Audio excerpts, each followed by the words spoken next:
Hey up everyone, Magpie Gaming here. I hope you're all doing well. So we've got some changes in the game to go through with you today. There's also some spoilers at the back end of this video. So for those of you that don't want Lightkeeper spoilers, once I get to that bit, you're probably going to turn the video off. But I will give you fair warning before we go into those. But first, we've got some tasks that don't seem to be paying out the correct level of XP when they are handed over. So you might want to hold off handing these tasks in if you are currently doing them. So Mentor, Shooter Born in Heaven, and Psycho Sniper for some reason are just not awarding the correct level of XP when turned in. So like I say, you might want to hold off sending those ones in if you're currently doing them, or you have to sat waiting to hand them in. I'd hold off for a little bit. If I get information that this has changed and the correct level of XP is being awarded, I will of course put a message out on the community tab on YouTube. Next up, Scav AI has been nerfed. Now the Scavs have been dialed up in this patch. A lot of people have been saying, you know, they are shooting from insane sort of distances and they are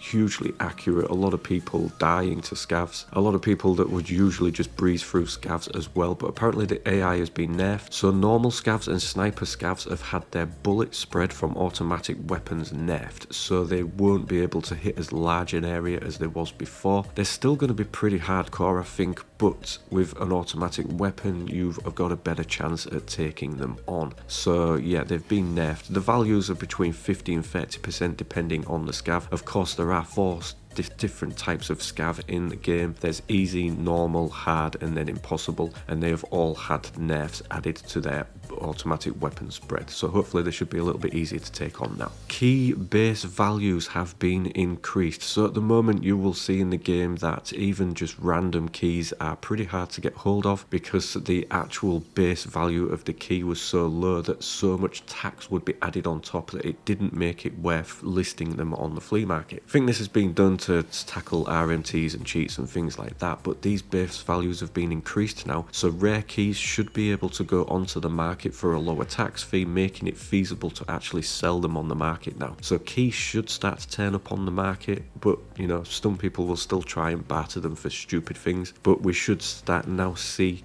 keys sort of trickle onto the market and be able to buy them. Hackers have descended on Lighthouse Logical Solutions posted up this picture where he showed somebody floating over to the island on Lighthouse to farm Zorochi. Now Zorochi does have a Reaper IR, I believe, on his weapon, and as far as I'm aware he's still on 100% spawn, so apparently hackers are just floating in to farm him and get the goodies off him. So Logical Solutions said that it's basically making the map unplayable for him and others, so whether something's going to be done about that or not, I don't know, but it seems as though hackers are loving that map at the moment and farming Zorochi. Now is the bit where we've got the spoilers. I am going to go through the quests that you will have to complete to gain access to the Lightkeeper. Now I don't know if that just gains you access to the Lightkeeper or it also opens up being able to work for the Lightkeeper. So early in the week, Landmark managed to get into the Lightkeeper and he went through the dialogue that he gives, and at the end of it he says that he will have work, but at the moment he doesn't have any work for somebody. So we kind of believe that maybe doing all of this quest line either gives you work from him or simply allows you access to him, as the access that people have currently got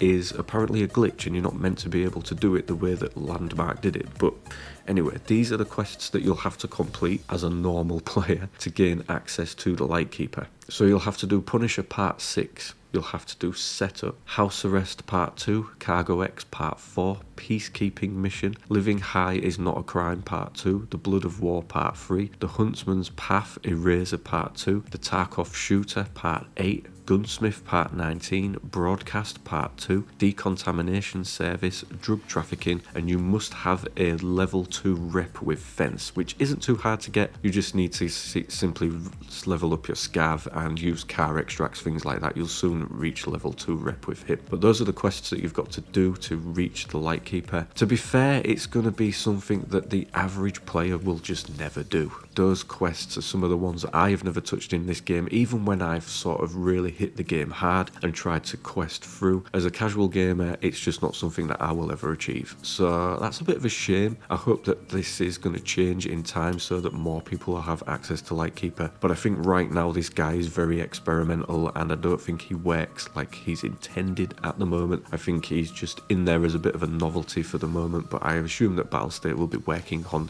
him in the background. But yeah, that's what you've got to ado, and those are the latest changes to the game. As always, ladies and gentlemen, thank you very much for watching and listening. Don't forget to like, share and subscribe. Stay safe, and I will catch you in the next one. Take care.